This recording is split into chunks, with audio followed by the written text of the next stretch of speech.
Hello, this is Mickey Rose from Pure Health Clinic. Thanks for tuning in. Can you believe this is my first YouTube video, even though I've got followers all over the place? So you'll have to forgive me if I'm bumbling my way through this. I've got myself a coffee with cashew milk and a little bit of honey to give myself some energy and get myself through it. So bear with me. Anyway, for today's video, I thought we'd go through the doctor's data GI360 because people are always asking me what's the best gut test to have. And I analysed a load of the gut tests not long ago, and I really think this is actually a good one. So I'll introduce you to it and I'll take you through why I think it's so good. Okay, I hope that helps.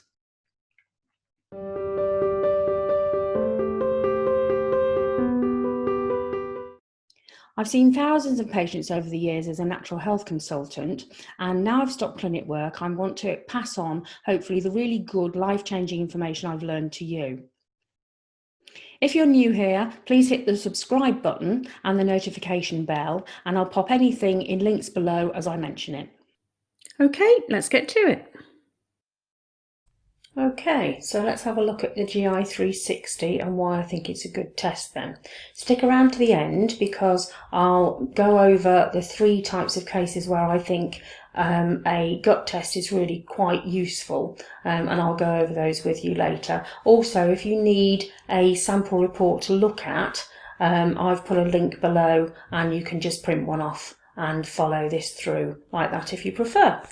Okay, so let's get going. So why do I think the GI360 is a good one? I've just got some notes here, so I'm just looking at those to make sure I cover everything. Just bear with me. Okay, so essentially the biggest reason is because it catches most things. That's why, and let's face it, that's the reason why most of us are going to have a gut test done, because they want to make sure that they find anything that's there. No gut test is 100% accurate. It's never going to be. It just doesn't exist. Parasites especially hide, which is why we do a 3-day collection, because you're more likely to find them. So I always say 2 or 3 days really is a given for doing a gut test. I know it's a bit more of a pain, but it's actually a much better way of doing things.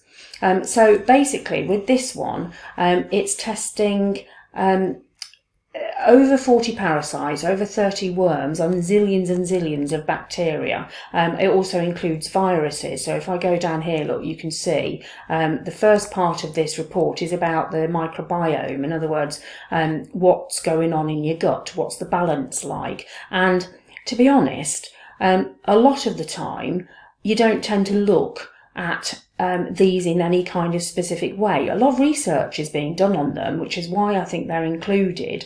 And there are some particular ones like the Prausnitzii here, which is particularly important because it is one of the butyrate producers, which we'll come on to later.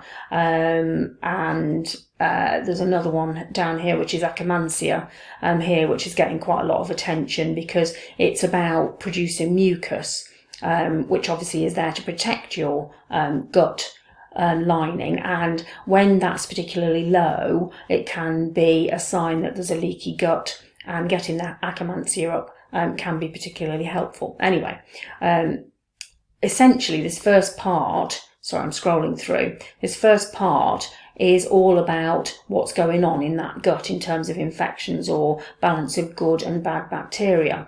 And it's based on European population studies. So it's not a US one when it's done in the EU anyway. So that's really useful. So when you're looking at this here, so this tells you this is the norm here. That's a norm within the EU with the type of diets that we have, as opposed to the type of diet that the US have. Not that there's a fat lot of difference at the moment. We're going very US with our diet, unfortunately. But you can see it's either very low or very high or low. And those are sort of deviations from this green, from the normal, if you like. But the nice thing about this particular test is that it uses the old technology, so MALDI-TOF technology, which used to be in the doctor's data, CSAP3, which I've done hundreds of, combined with microscopy, so using a microscope to see what they can see, and culture to see whether they can grow things in the lab, but also with PCR technology now. So when you used to get the GI map and things like that, when that first came out, everybody went mad because it was PCR based, which is very sensitive and does pick a lot of things up. And I always found that I wanted something that combined the two types, because you're more likely to find bacteria with the older techniques and more likely to find the parasites and the viruses with the newer techniques. And hence that's why I like this one, because it does do both. It uses all of those, the best mechanisms of finding the different types of stuff in the microbiome. If you followed that, sorry if it was a bit technical, but basically you're more likely to find stuff. That's the end of.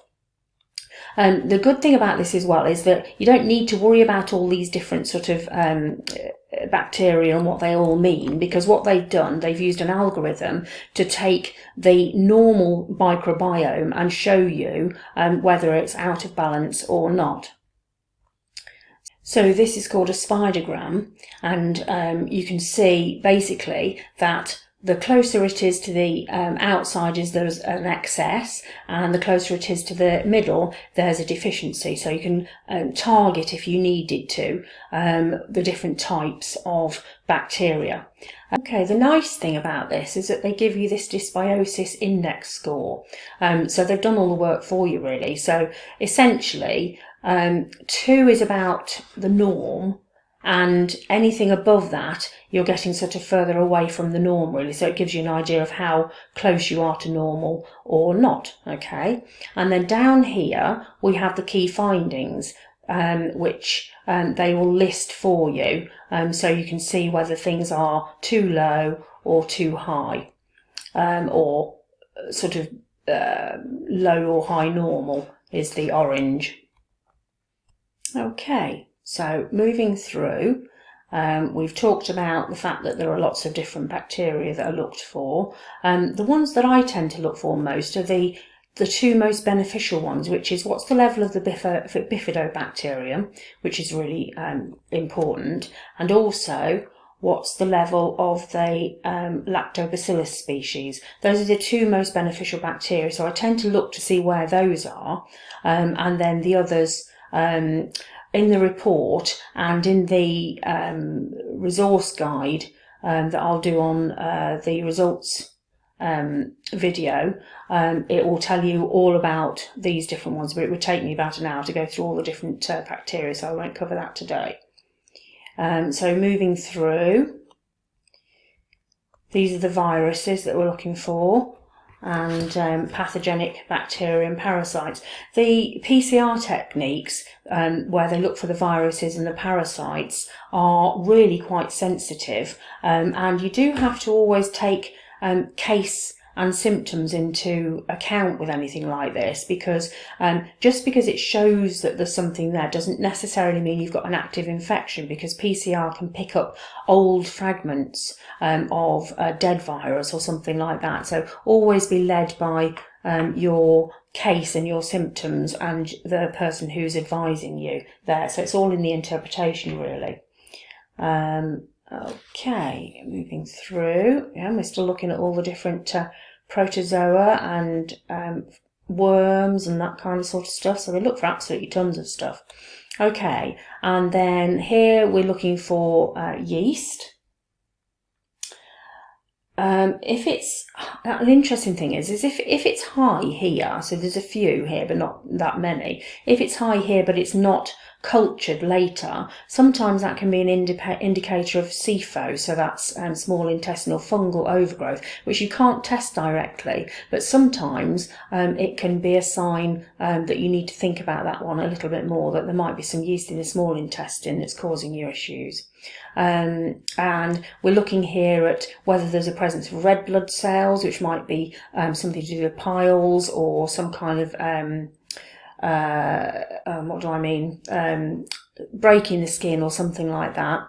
White blood cells if you're fighting some kind of infection off, whether you're digesting particularly brilliantly here, what's in there. Chocolate laden crystals, very, very rare, so hardly ever found there. And we're also looking at the colour and the consistency and the mucus on that. So it's all pretty sort of self-explanatory on that side of things. So again, we're still looking at the bacteria here. This is where they're culturing the yeast here to see whether they can actually grow it or not. So there's no, NG means no growth on that one. So obviously that would tell you if there was any yeast being cultured and at what kind of level that is. Interestingly, just while I'm on yeast there, just because you have it in the gut doesn't necessarily mean it's a problem. We all have some kind of yeasts and candidas in our gut. The question of whether it's gone pathogenic or not.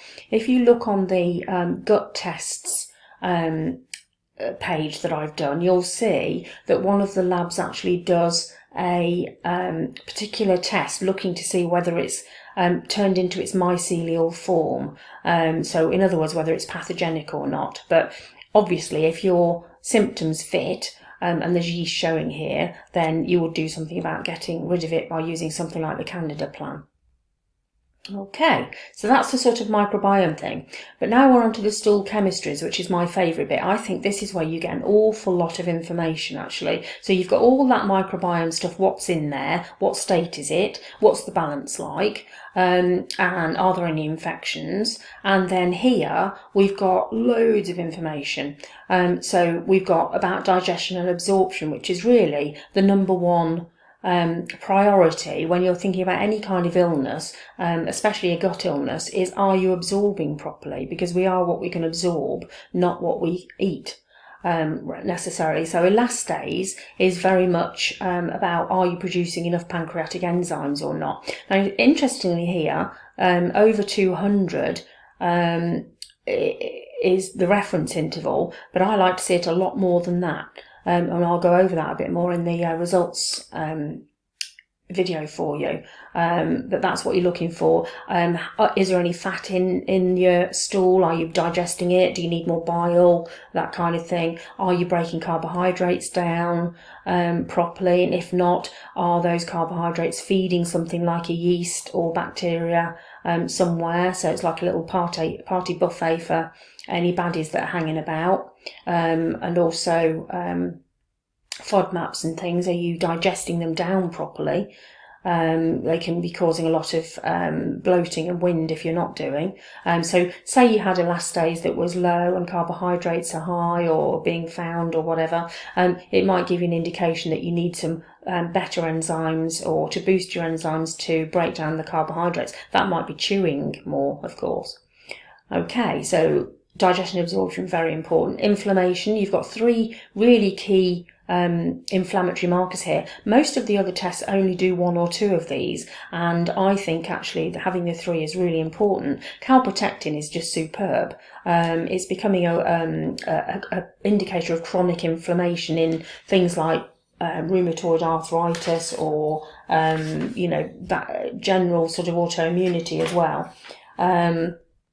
Lysozyme and lactoferrin will help you work out whether you've got active IBS or IBD, which is inflammatory bowel disease. So that they tell you different things. But overall, if you take the view of the three together, you can see whether there's inflammation going on. Obviously, if there is, then you do something about it. If it's very high, it can determine things like colitis or Crohn's or celiac disease, that kind of thing, in which case then it's a red flag to go and see your doctor about.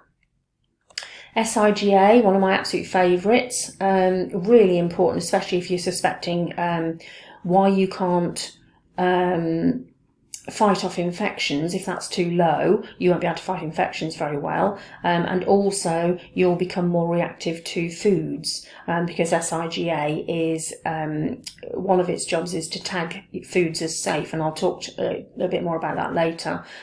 Stay with me, because at the end of this video I will give you three people who I think should really have a gut test, and why, and that SIGA comes into two of those.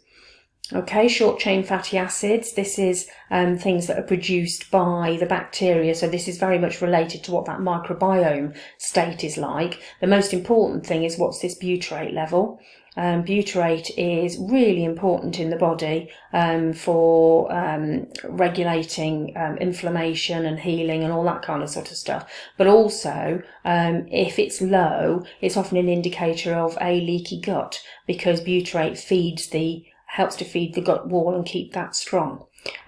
So that's an important one to look at. And then intestinal health markers, pH, don't hold a lot of store on that one particularly. It very much depends on what the state of the microbiome is like. If, say, for example, you were low on the acid producers like acidophilus, that would likely be low, or high, gone alkaline. Beta-glucuronidase would give you an indication about whether you were breaking down toxins properly, especially estrogens, so that can be useful. Occult blood, this is a really important one. It's a cancer marker, basically, or what we're basically looking at. We looked at red blood cell earlier, but occult blood is higher up. And if that's positive, that's what we call a red flag marker, and you go and see your doctor and get further tests. Maybe nothing at all to be worrying about, but if it's found, then we want to make sure that there's nothing particularly nasty going on there. Okay.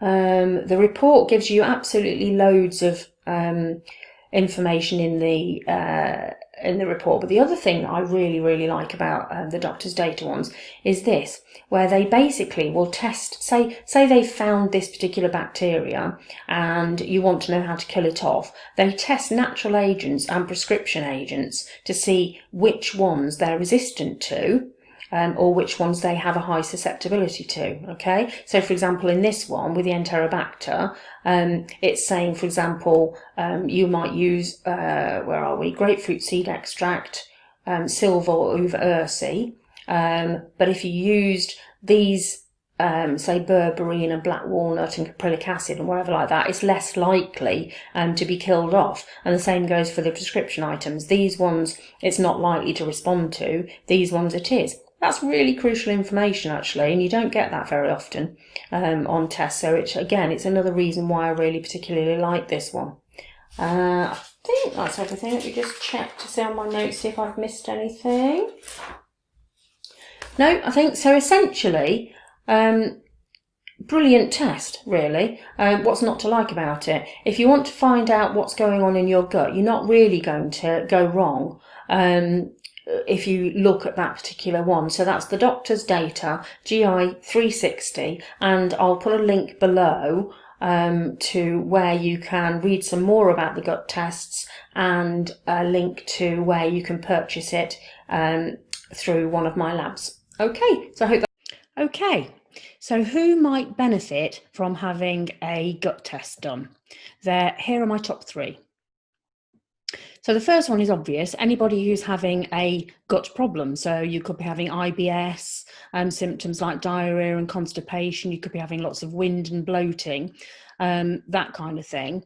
And in which case then you'd want to know what's your pancreas elastase up to. Are you producing enough digestive enzymes, and probably acid, which you can't test on this test, but if your enzymes are low, usually your acid probably will be as well. There's a fact sheet which I'll link to below for you. And also you don't obviously want to see if there's infections going on, generally speaking. But the second one is also if you are suffering from food intolerances or food sensitivities, which can all obviously cause the IBS type symptoms as well. It's one of the number 1 causes. So if it doesn't turn out to be elastase or acid or infection of some kind, have a think about food sensitivity problems.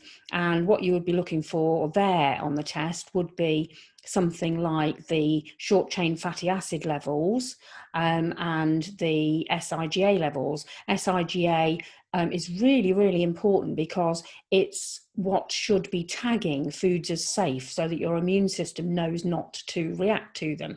So clearly, if you've got a low SIGA level, you're more likely to be reacting to things where you shouldn't be. So your sort of tolerance level is lower, if you know what I mean. So it's a really important one.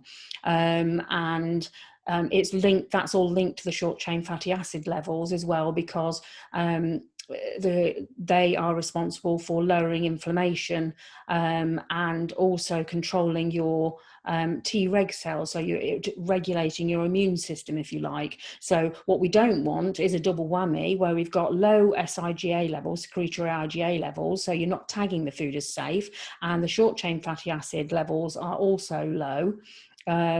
Which means that you're not controlling your inflammation and your immune reactions very effectively. That was a bit technical, but I hope you followed it. And SIGA brings me on to the third one. So the third person that might benefit would be somebody who's having recurrent infections, because the SIGA is your first mucosal immune defense, if you like. And so it sort of like works on two different levels. If your SIGA level is low, then you're not going to be fighting things off very effectively. So often people have a recurrent candida infection, or they can't fight a parasite off, or whatever it might be.